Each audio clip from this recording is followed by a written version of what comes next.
नमस्कार दोस्तों, मैं वारसी सर और आज मैं अपने channel learner academy with Warsi sir के माध्यम से आपके लिए एक नया टॉपिक लेकर आया हूं। टॉपिक का नाम है काउंटेबल नाउन और अनकाउंटेबल नाउन। तो विद्यार्थियों, टॉपिक को शुरू करने से पहले मैं चाहूँगा जो लोग भी इस चैनल पर पहली बार आए हैं, जो मेरा वीडियो पहली बार देख रहे हैं और अभी तक वो चैनल को सब्सक्राइब नहीं किए हैं, तो चैनल को ज़रूर सब्सक्राइब करें, जिससे कि आने वाले नए वीडियोस का नोटिफिकेशन आपको आसानी से मिलता रहे। तो विद्यार्थियों, टॉपिक को शुरू किया जाए।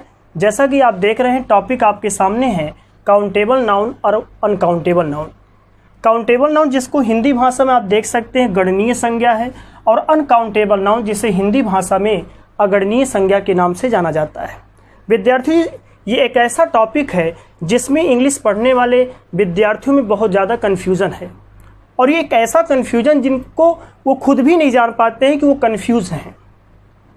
यदि आप लोग में से भी कोई पढ़ा हुआ हो काउंटेबल अनकाउंटेबल, तो पूरे वीडियो को आप देखिए, हो सकता है मेरे द्वारा कुछ आपको नई चीज़ आपको यहाँ नज़र जरूर आएगा।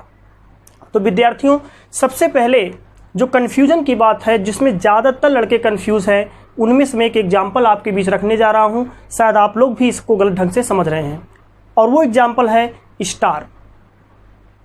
अगर आपसे पूछा जाए कि स्टार काउंटेबल नाउन में आएगा कि अनकाउंटेबल नाउन आएगा, तो मुझे लगता है इस वीडियो को देखने वाले ज़्यादातर विद्यार्थी यही कहेंगे कि सर स्टार हमारा अनकाउंटेबल नाउन है।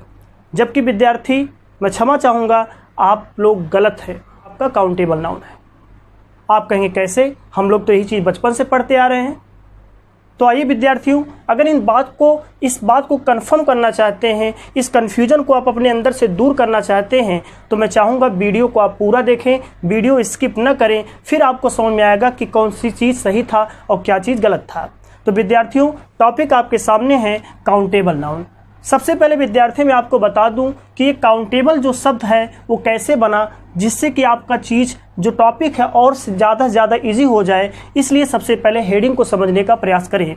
अब देखिए, यहाँ काउंटेबल है। एक्चुअली में काउंटेबल जो आप शब्द देख रहे हैं वो अंग्रेजी भाषा के दो शब्दों के योग से बना हुआ था, जिसमें एक शब्द आपका काउंट था, दूसरा शब्द आपका था एबल। ठीक है, यही समझना चालू करिए, आपकी कन्फ्यूजन दूर होता जाएगा। अब देखिए विद्यार्थियों, काउंट का मतलब आप सबको पता होगा। काउंट का मतलब क्या होता है? गिनना होता है। क्या होता है? गिनना होता है। और अगर एबल की बात किया जाए तो एबल का मतलब होता है योग्य, या इसी को और सरलतम भाषा में आप कहेंगे तो लायक भी कह सकते हैं। तो डेफिनेशन आप यहीं से निकाल सकते हैं। काउंट का मतलब गिनना होता है, एबल का मतलब योग्य या लायक, अर्थात कोई ऐसा संज्ञा जो गिनने के योग्य हो, केवल जो गिनने के लायक हो। ऐसे सभी संज्ञाओं को विद्यार्थियों काउंटेबल नाउन के अंतर्गत रख लिया गया। ध्यान समझिएगा, काउंटेबल का मतलब कह रहा है कि जो केवल गिनने योग्य हो। काउंटेबल ये नहीं कहता जिसको पूरी तरीके से आप गिन ले जाए। जो आपसे कन्फ्यूजन हो रहा था स्टार को लेकर के, आप कन्फ्यूज इसीलिए थे, आपको लगता है कि आकाश में बहुत सारे तारे हैं, हम उन सबको गिन नहीं पाएंगे। तो विद्यार्थियों, टॉपिक आपसे कहाँ कह रहा कि आप पूरा गिन लीजिए। आप कहीं पर आपको ऐसा लग रहा है कि ये पूरा गिनने की बात कर रहा है? नहीं, यहाँ साफ साफ कह रहा है कि जो केवल गिनने योग्य हो, बस। काउंटेबल ये नहीं कहता जिसको पूरी तरीके से गिन लिया जाए, वो कहता केवल गिनने के लायक है। तो विद्यार्थी, स्टार गिनने के लायक है। अगर गिनने लायक न होता तो आपके मुंह से गिनती नहीं निकलता। हिंदू धर्म में आपको पता है कि सप्तऋषि तारा की चर्चा किया गया है, सभी लोगों ने सुना होगा। तो सप्तऋषि में क्या होता, अगर आप उसे देखना चाहते हैं तो आप अपने बड़ों से क्या कहते हैं कि हमें सप्तऋषि तारा देखना है, चलो हमको दिखा दो। तो अक्सर हमारे बड़े क्या बोलते हैं कि देखो एक तारा वहां देखो, एक वो हो गया, दूसरा वो हो गया, तीसरा वो हो गया। तो आप देखिए यहाँ पर, अगर यहाँ पर मुंह से गिनती निकला कि नहीं निकला? आपके मुंह से 1 2 3 निकला कि नहीं निकला? तो जैसे ही आपके मुंह से 1 2 3 निकल गया तो सीधा वो काउंटेबल हो गया।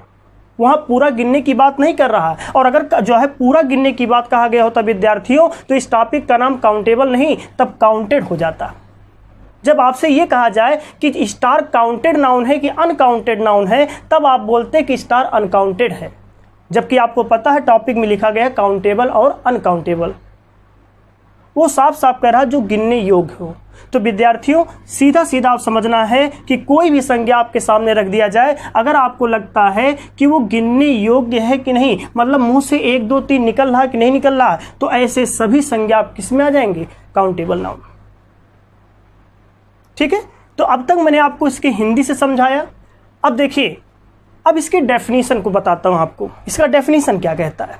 इसका डेफिनेशन कहता है कि ऐसा संज्ञा जो गिनने योग्य हो तथा जिसका बहुवचन भी बनता हो वो काउंटेबल नाउन है। मतलब काउंटेबल नाउन होने के लिए उसमें 2 कंडीशन लागू किया गया कि पहली चीज उस संज्ञा को आप गिन ले जाएं, मतलब वो गिनने योग्य हो। दूसरा कंडीशन, और अगर हम उसका बहुवचन बनाना चाहे तो उसका बहुवचन भी बन जाए। तो तुरंत समझ लीजिए कि ऐसे संज्ञा किस में आ जाते हैं, काउंटेबल नाउन के अंतर्गत आ जाता है। जैसे बॉय। अब आपको जानना है बॉय काउंटेबल है कि अनकाउंटेबल।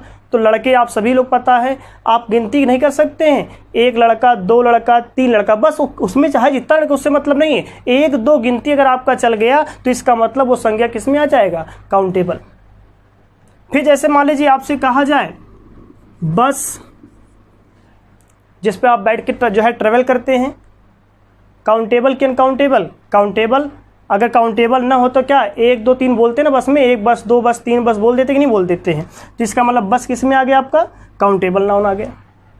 ठीक है, फिर जैसे मान लीजिए आपके सामने मैं कहूं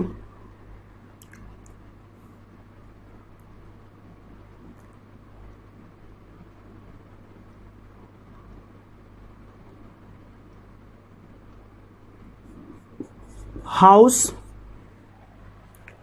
काउंटेबल है कि अनकाउंटेबल, तो आप सभी लोग कहेंगे कि हाउस किस में होएगा, काउंटेबल में, क्योंकि हम हाउस को भी गिन सकते हैं, जैसे 1 घर 2 घर 3 घर बोल सकते हैं, नहीं बोल सकते, इस नाते हाउस भी किस में आ गया, काउंटेबल। अब विद्यार्थियों एक चीज़ और भी हमें समझना है, डेफिनेशन में आप लोगों ने कहा कि जिसका बहुवचन भी बन सकता हो, तो आइए चेक भी कर लेते हैं क्या इनका बहुवचन। देखो इन तीनों को आप लोगों ने काउंटेबल बोला कि नहीं बोला। अब जरा देखिए क्या इनको हम गिन सकते कि नहीं, सॉरी इनका बहुवचन बन सकता कि नहीं बन सकता। तो इजीली आप जानते होंगे बॉय का बॉयज हो सकता है, बस का बसेज हो सकता है, और हाउस का हाउसेज भी हो सकता है। और इसी पर अगर हम स्टार की बात करें तो स्टार का स्टार्स भी हो सकता है। तो विद्यार्थियों ऐसे भी समझ सकते थे कि अगर स्टार अनकाउंटेबल होता तो स्टार का बहुवचन नहीं बनता, क्योंकि अभी आगे मैं बताऊंगा कि स्टार जो अनकाउंटेबल नाउन होते हैं उनका बहुवचन नहीं बनता है।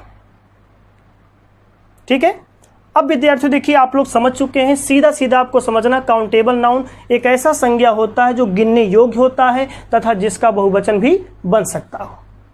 लेकिन अब मैं यहाँ पर एक अपवाद भी आपको बताता चलूँ, नहीं तो कुछ विद्यार्थी ऐसे भी होंगे जो बाद में कमेंट करेंगे सर इसके बारे में बताइए, तब मैं वहाँ सबको नहीं बता पाऊंगा, केवल व्यक्तिगत उसी विद्यार्थी को बता पाऊंगा। विद्यार्थियों एक अपवाद भी आता है जहाँ इसके डेफिनेशन में ये कहा गया कि काउंटेबल नाउन वो होगा जो गिनने योग्य होगा तथा जिसका बहुवचन भी बनता हो। वहीं पर अपवाद के रूप में आता है प्रॉपर नाउन्स, प्रॉपर नाउन। याद रखिएगा प्रॉपर नाउन जिसे आप व्यक्तिवाचक संज्ञा आप कहते हैं, व्यक्तिवाचक संज्ञा बेटा काउंटेबल नाउन के अंतर्गत आता है, लेकिन दुर्भाग्य ये है कि इसका बहुवचन नहीं बनता है। ये थोड़ा सा अपवाद टाइप का था कि प्रॉपर नाउन को अंग्रेजी भाषा ने काउंटेबल नाउन माना, लेकिन दुर्भाग्य ये था कि जो सारे काउंटेबल के ऊपर लागू हुआ कि उसका बहुवचन भी बनेगा, लेकिन प्रॉपर नाउन एक ऐसा नाउन था जो काउंटेबल नाउन तो था लेकिन इसका बहुवचन नहीं बन पाता है। ये आपका अपवाद में रखना है आपको, इसलिए ध्यान रखना है। बाकी सारे संज्ञाओं के ऊपर यही कहा गया कि जो संज्ञा गिनने योग्य होंगे तथा जिसका बहुवचन भी बनता हो वो किस में आ जाएगा, काउंटेबल नाउन में। ठीक है, अब देखिए आपके सामने अगला टॉपिक क्या आ गया, अनकाउंटेबल नाउन आ गया। तो अनकाउंटेबल नाउन को भी पहले हम तोड़ के देखेंगे। इसमें देखिए आपका 3 शब्द है, जिसमें आप देख सकते हैं एक आपका अन है, दूसरा आपका काउंट है, और तीसरा आपका इसमें शब्द है एबल। ठीक है, अब आप देखिए सबसे पहले इसमें काउंट और एबल के बारे में आप लोग इसी में समझ चुके थे। समझना आपको अन के बारे में है। तो अन बेटा आपका क्या है, एक प्रीफिक्स है जिसका मतलब होता है नॉट। जब किसी शब्द के आरंभ में प्रीफिक्स के रूप में अन हम यूज करते हैं तो वो नेगेटिव बनाता शब्द को, जिसका मतलब नहीं निकलने लगता है। बाकी काउंट का मतलब आपको पता ही है क्या होता है, गिनना। और एबल का मतलब आप सभी को पता है योग्य होता है, या फिर इसी को लायक कह सकते हैं। अब यहीं से इसका डेफिनेशन आप निकाल लीजिए, अर्थात कोई ऐसा संज्ञा जो गिनने योग्य, जो गिनने के लायक नहीं हो। नॉट का मतलब नहीं।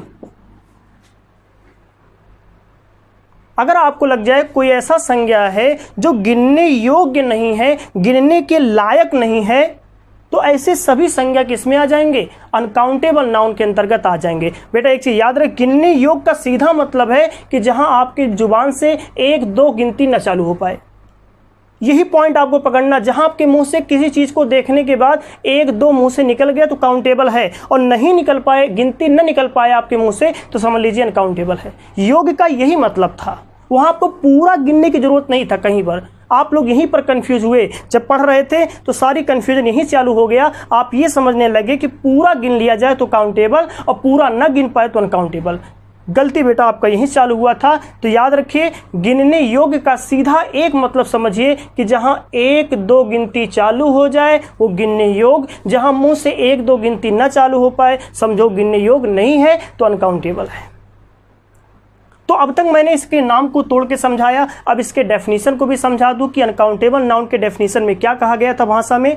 तो इसके बारे में कहा गया कि ऐसा संज्ञा, ध्यान सुनिएगा, ऐसा संज्ञा जो गिनने योग्य, जो गिनने के लायक न हो, तथा जिसका बहुवचन भी न बनता हो।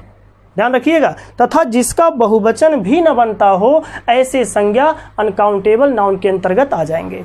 मतलब अनकाउंटेबल नाउन 2 कंडीशन क्या लागू करता है। पहला ये कि उस संज्ञा को आप गिन नहीं पाएंगे, वो गिनने योग्य नहीं होगा, तथा उसका बहुवचन भी आप नहीं बना पाएंगे। ठीक है, जैसे उदाहरण के तौर पे वाटर, पानी। बताइए पानी आपका किस में आ जाएगा, अनकाउंटेबल नाउन के अंतर्गत आ जाएगा। क्यों? क्योंकि पानी अगर मैं आपके सामने रखूं, यदि आप बगल में बैठे हो, यदि आपके बगल में पानी हो, तो तुरंत लेके देखिए और पानी को देख के वहां गिनने का प्रयास करिए। देखिए वहां 1-2 चालू हो रहा है कि नहीं हो रहा है, तो आप कहेंगे सर नहीं चालू हो रहा है। तो इसी वजह से वाटर को क्या माना गया, अनकाउंटेबल माना गया। जैसे ही आपको लग जाए कि वहां गिनती नहीं चालू हो रहा है तो अनकाउंटेबल के अंतर्गत आ जाएगा। फिर जैसे ऑयल, घर में आप लोग सब्जी उब्जी बनाते ही होंगे, तेल लेकर बैठिए आप किसी भी बर्तन में, आप देखिए और रखने के बाद उसके बाद आप गिनने का प्रयास करिए, तो शायद आपको पता चलेगा कि वो गिनने योग्य नहीं है, वहां गिनती आपकी चालू नहीं होगा। फिर जैसे मिल्क हो गया। अब मैं आपसे कहूं कि दूध को गिनिए आप लोग, तो आप कहेंगे सर दूध गिनने योग्य नहीं है।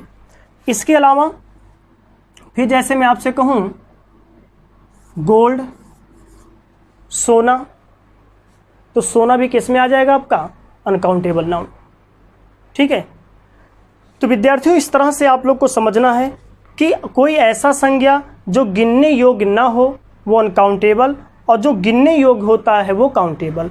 अगली चीज, काउंटेबल नाउन को हम बहुवचन में बदल सकते हैं और अनकाउंटेबल नाउन को हम बहुवचन में नहीं बदल सकते हैं। अपवाद है कि प्रॉपर नाउन हमारा क्या है, काउंटेबल नाउन है, बावजूद इसके हम इसका बहुवचन नहीं बना सकते। ठीक विद्यार्थियों, अब देखिए मैं आपको कुछ यहाँ जुगाड़ बताने जा रहा हूँ। जुगाड़ क्या है, इससे आप जो है तुरंत बता ले जाएंगे कि वो आपका काउंटेबल नाउन है कि अनकाउंटेबल नाउन। इसको आप ट्रिक के रूप में भी समझ सकते हैं, आप ट्रिक का नाम भी इसे दे सकते हैं। ठीक है, लेकिन बेटा 100% इसको लागू करने का प्रयास मत करिएगा। हम कुछ ट्रिक इसलिए बताते हैं कि चीज़ें थोड़ा सा आसान हो जाए। अब जैसे मान लीजिए आप लोग डेफिनेशन नहीं पढ़ना चाहते हैं, आप तुरंत बताना चाहते हैं कि जो हमसे संज्ञा पूछा गया है वो काउंटेबल है कि अनकाउंटेबल है। ठीक है, तो उसके लिए आप एक काम करिएगा कि जो भी संज्ञा आपके बीच रखा जाए उस संज्ञा को तुरंत बहुवचन में बदलने का प्रयास करिएगा, उसको प्लूरल बनाने का प्रयास करिए, मन में ही बनाने का प्रयास करिए। अगर आपको लगता है कि उसका बहुवचन बन रहा है तो समझिए काउंटेबल नाउन है, और अगर नहीं बन रहा है तो समझिए क्या है, अनकाउंटेबल नाउन। जैसे मान लीजिए आपसे कोई पूछा कि स्टूडेंट काउंटेबल है कि अनकाउंटेबल, अब तुरंत दिमाग लगाइए कि क्या स्टूडेंट का बहुवचन बन सकता कि नहीं, स्टूडेंट्स हो सकता कि नहीं। जवाब आएगा हाँ स्टूडेंट्स बोला जाता है, तो बोला जाता मतलब बहुवचन बनाया जा सकता है, तो इसका मतलब बहुवचन अगर बन रहा है तो स्टूडेंट किस में आ गया, काउंटेबल नाउन। बस मैं तो ये भी एक तरीका था कि जिससे कि आप जो है थोड़ा जल्दी से जवाब दे सकते थे। लेकिन बार बार मैं कह रहा हूँ कि जो ट्रिक वगैरह बताया जाता है वो कभी भी 100% नहीं हो सकता है, और ये चीज़ें केवल इंग्लिश पे लागू नहीं होता है जहाँ से ट्रिक का जन्म हुआ, जिसमें सबसे ज़्यादा ट्रिक यूज होता मैथ्स वगैरह। मैथ में भी देखिए हर ट्रिक हर जगह लागू नहीं हो पाता है। बस इसका प्रयोग हम लोग इसलिए करते हैं थोड़ा सा आप लोग के लिए आसानी हो जाए कि कैसे आप लोग थोड़ा सा जल्दी जवाब दे ले जाएँ, ठीक है। बाकी हमेशा कॉन्सेप्ट आपको पढ़ना है, इसी नाते मैं आपको कॉन्सेप्ट बताता हूं और उसके साथ साथ ट्रिक भी बता देता हूं कैसे आपको। विद्यार्थियों, वीडियो आपको कैसा लगा, लेक्चर कैसा लगा, जैसा भी आपको लगा कमेंट बॉक्स में जाकर जरूर कमेंट करें, जिससे कि हम और चीज़ें जो कमियां हो उसको हम सुधार सकें। धन्यवाद।